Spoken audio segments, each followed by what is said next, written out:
Bugün Iraq Türkmen Cəbhəsi Kifli İl Başkanlığı, bütün təşkilatı Türkmen Öğrenci Gençler Birliği adaylarımızla beraber bir toplantı gerçekleştirdik.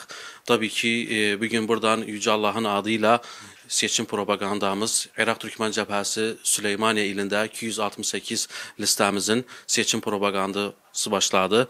Bütün heyecanla buradan da teşekkür ederiz Kifli xalqına, Süleymaniye ilində her zaman Iraq Türkmen Cəbhəsi yanında olan, desteği olan, inşallah sandık başında da bütün milletimiz bizi yalnız bırakmaz. Sandık başında Iraq Türkmen Cəbhəsinə bağlılıklarını, Türkmen varlığını, ispatını sandık başında oylarıyla ispat ederler.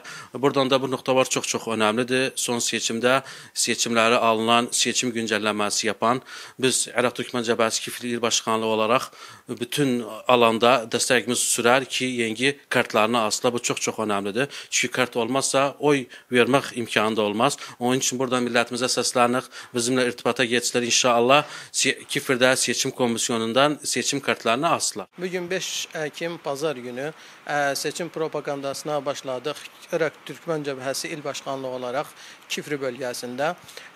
İlk toplantımızı yaptık bizim kurum sorunlarıyla ve milletimizden. Hamdolsun seçim propagandamıza başladığın ve inşallah gelecekte daha iyi yerlere Kifrini, daha iyi yerlere getirmek için milletimize anlattığın seçimin ne kadar mühim olduğu.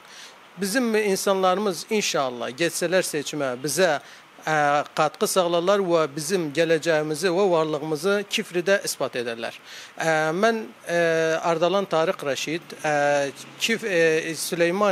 Süleymaniye ilinde bulunan Kifri'de 268 numaranın 2 numaralı adayım ve beklentim bizim milletimizden mənə səs verməklərdir ve inşallah mənə səs verən gelecekte hiçbir zaman kaybetmez. İnşallah Kifrimizce ve milletimizce ölene kadar her zaman hizmet edeceğim.